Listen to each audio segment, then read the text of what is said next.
বন্ধুরা সবাই কেমন আছেন? আশা করি ভালো আছেন। যদিও এখন পাকা আমের সিজন, সব পাকা আম চলতেছে।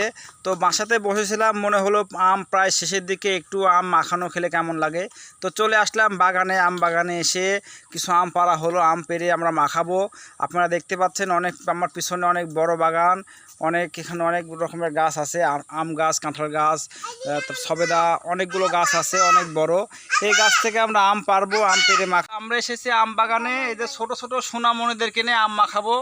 এখানে ছোট্ট ছোট সোনামণির আমিম আছে, মুস্কান, মোয়াজ, এটা আমার মেয়ে। আমরা সবাই মিলে বসে আম মাখাবো একসঙ্গে, গাছ থেকে আম পারবো, আম মাখাবো এবং আম খাবো।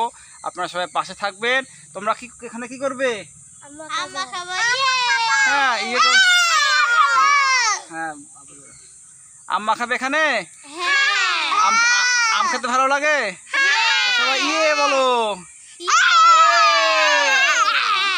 অনেক উঁচা, কি দিয়ে আম পারবো বুঝতে পারছিলাম না, তাই সাফিন একটা বড় নিয়ে আসলো, নিয়ে এসে আস্তে ধীরে আম পাড়তেছে এবং আম কুড়ানো চলতেছে।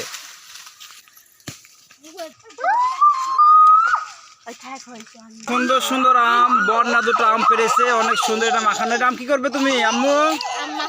আম মাখানো হবে। সাফিন তুমি কটা পারছো? আমি দুইটা আম পাইছো, এগুলা কি করবো?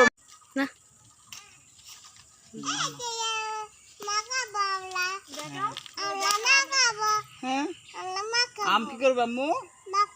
আম মাখা খাবে? আরো জোরে বলো। হ্যাঁ, জোরে বলো। আম কি করবে তুমি? আম মাখাবে? আম গাছ থেকে পেরেছো? তাই? আচ্ছা ঠিক আছে, চলো। আসলে আমরা বাগান থেকে টাটকা আম পারলাম। অনেক বড় আম বাগান, অনেক পুরাতন আম বাগান। এই আম বাগানে বিভিন্ন রকমের আম আছে, ফজলি, আরশিনি, ন্যাংরা, গোপালভোগ, খেরসাপাত, আম্রপালি, হিমসাগর সহ আরও অনেক রকমের আম এখানে আছে। তো আমরা বাগানে ঘুরে বেশ কিছু আম সংগ্রহ করলাম। আম সংগ্রহ করা শেষে একটা কলা গাছ থেকে কলা পাতা কাটলাম। কলা পাতা কেটে বাগানের ধারে একটা মাসাল ছিল, মাসালে বসে আসলে আমটা এখানে মাখানো হবে। তো আমরা সবাই এখানে মাসালের উপর বসে আছি, একজন আম কুটতেছে সুন্দরভাবে। কলার পাতাতে আম মাখাবো। আসলে আমরা যখন ছোট ছিলাম তখন এভাবে আম মাখানো খাওয়ানো হয়েছে। সময়টা অনেক ভালো কাটছিল আমাদের। এখন বড় হয়ে সেই সময়টা হয় না বা এভাবে খাওয়া হয় না।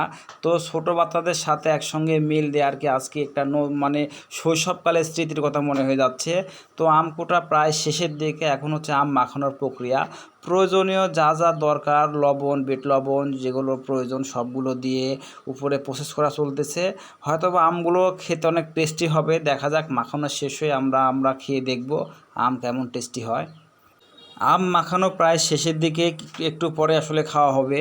এখন দেখা যাক টেস্ট করে কতটুকু মজা হয়েছে আম মাখানো।